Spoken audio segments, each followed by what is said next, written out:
Hey friends, welcome back. I am Jason, and this week we are heading back up to North Carolina for a couple days. And there's a lot of things I learned from going back and forth and helping out with this relief effort. A lot of lessons learned. Everything from conservation of resources to lessons on how to be more prepared for natural disasters in the future. Lessons on miracles that happen in the craziest of times when you need them the most. Lessons about wastefulness and the abuse of resources. Lessons on self-reliance and the importance of possessing tools and equipment and skills. Most importantly, skills. We try to rebuild some people's lives in whatever small way that we can. It seems like it's every time that we go up there for 2 or 3 days at a time, it seems like you're barely scratching the surface of the problems that exist. But every little bit helps.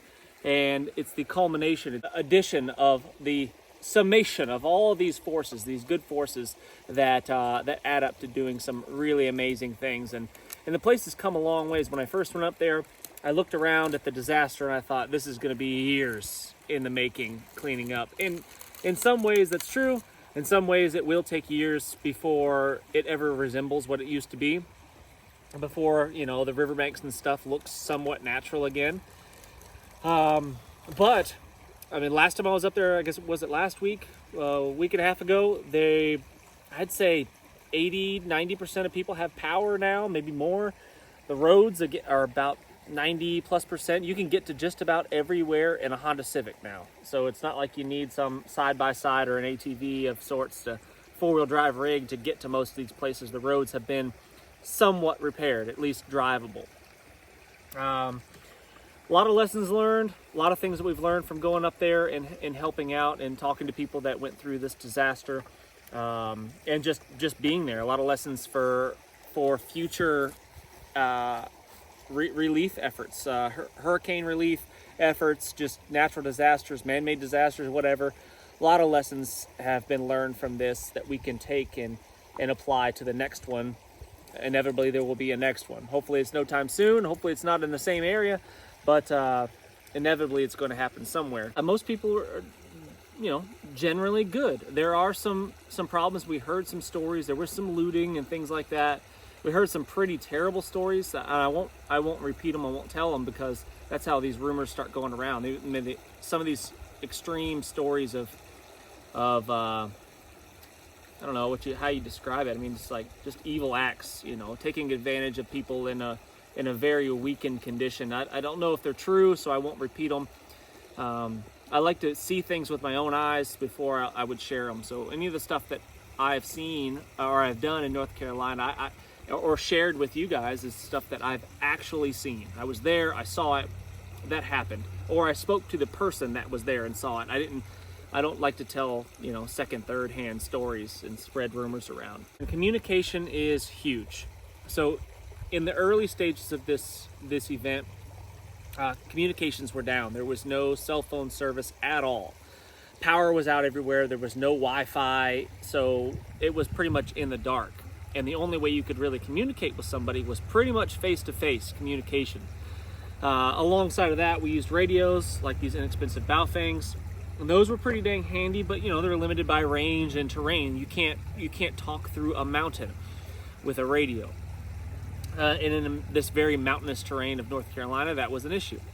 So, but they were still extremely helpful, don't get me wrong. Having radios was really, really helpful, especially talking from around camps. So if we're at a base camp and it's 400 yards to the other side of base camp, wherever we are, and need to communicate with somebody, it just saves so much time and energy not having to run back and forth to actually lay eyes on somebody. You could just call them on the radio.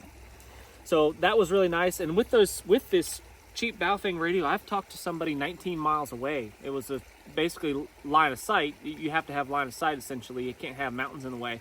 But climbing to the top of the mountain behind me right here, I could call my buddy that was 19 miles away in a straight line. So that's pretty impressive. So those are really, really handy. Communications was key. Organization was key.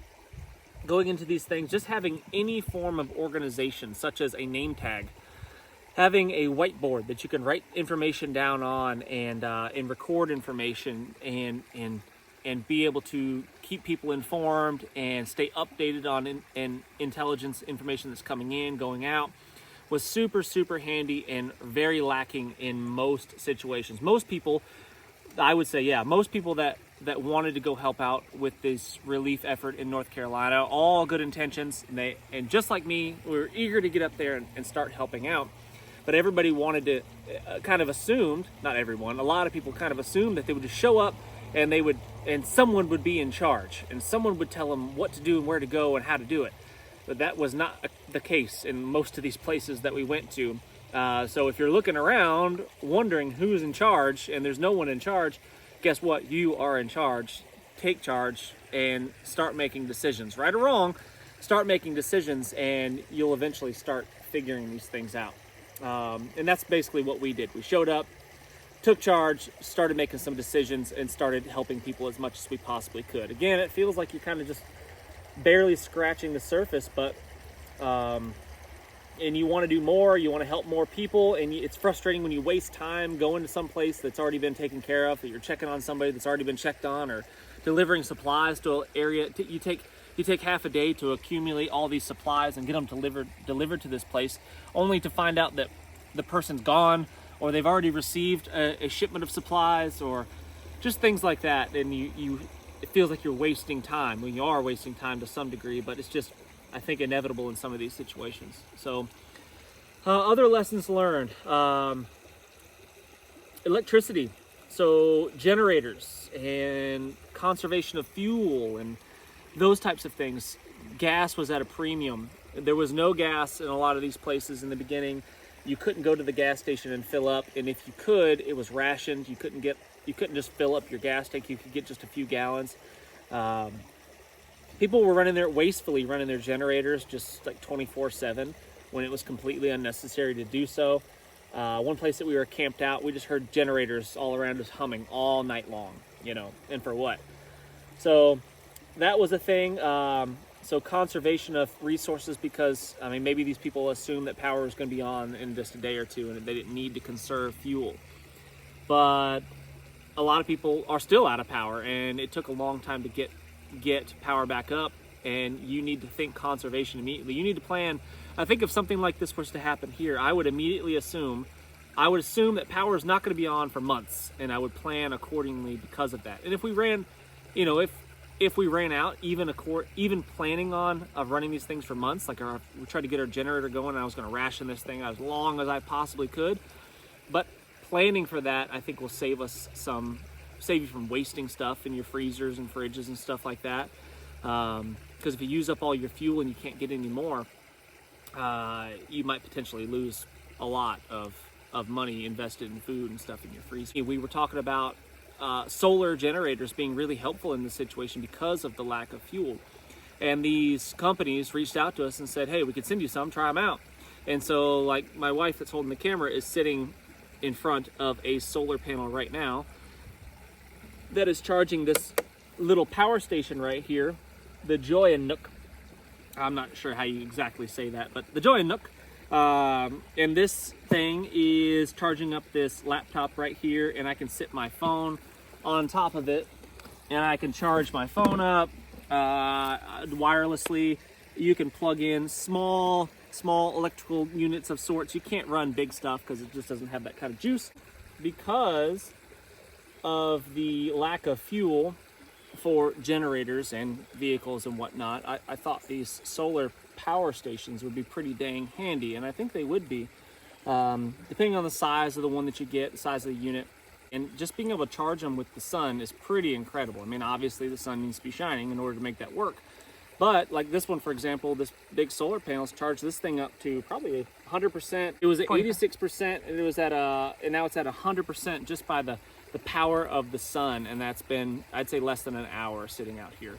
So that's really, really handy, extremely nice, and it's zero maintenance for these things as well. You don't have to do anything, just keep them charged up. That's the only maintenance there is. There's no oil, there's no fuel, there's no stable that you need to add to the fuel, none of that stuff. There's no gunky carburetors.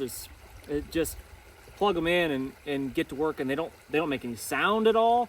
That's another thing to be considered. This situation that we were in, there wasn't a whole lot of theft and looting and all that kind of stuff, but in some situations, someone hears the sound of a generator and people are getting desperate because they don't have supplies and stuff that they need, they hear the sound of a generator, they know that you've got stuff. You got stuff, you got things, at a minimum you've got fuel. So this eliminates the need or the problems that could come from something like that. I think most people are good. I mean, we ran into, hundreds of people in these places, and everybody was eager to help. Everybody wanted to help. Were their motives always, 100% selfless? I mean, some people were just there for the excitement and the adventure. I mean, I was too. I mean, I not 100% for that, but I enjoy the excitement of these types of things. I enjoy the problem solving. I enjoy helping people. That's something that gets me going. I get excited about this kind of stuff. And I think a lot of people were motivated to go help simply for those similar reasons. It's just be a more capable, helpful human. The more experiences you have under your belt, the more lessons learned, the more skills that you possess, the more helpful you're going to be to people around you. I can think of several instances where guys, like for example, a guy named Eric helped us out building a bridge. He was a professional tree cutter, an arborist. He did that for a living. He had all the tools, the gear, the knowledge, the know-how. He could cut a giant tree down in minutes and have it cut exactly the specifications that we needed. So he was an extremely useful human in this situation, because we could have built a bridge without his skills and knowledge, but it wouldn't have been nearly as substantial and not as high of quality, and not gotten it done as quickly without his skills and his knowledge. Every opportunity that you get to learn something from somebody, take it. Seek out these people with skills, and even if it's stuff that you're not super interested in. You just never know when a lesson in IT will be helpful. That's definitely a weakness of mine, because I don't enjoy that stuff. It's not one of my passions. So I could definitely use a lesson or two in something like that, because you just never know when it might be helpful and you can be put to use. If you're well-rounded and well-versed in a lot of different things, you can potentially help a lot of different people. Anyway, there's a lot of lessons learned, guys. Like I said, we're heading back up there this week for a couple of days. We're gonna see what we get into. I never know. I also enjoy that part, is just going there and just be ready, willing to help.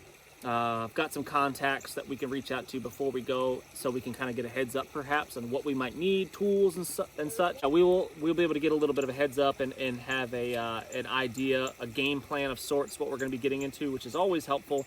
But I enjoy just the unknown, the problem solving, the challenges that come along with this kind of stuff. So I really do appreciate you guys watching. I'm really grateful for each and all of the views, the thumbs up, the sharing. Very, very grateful for all of that. If you haven't subscribed to the channel, please do. If you're interested in adventure, the outdoors, recovery missions, if you're interested in survival and preparedness and being more prepared for natural disasters such as Hurricane Helene, then I would highly encourage you to subscribe to the channel, and I'd be really grateful for it. And until next time, what's the worst that could happen? Let's just go on 3.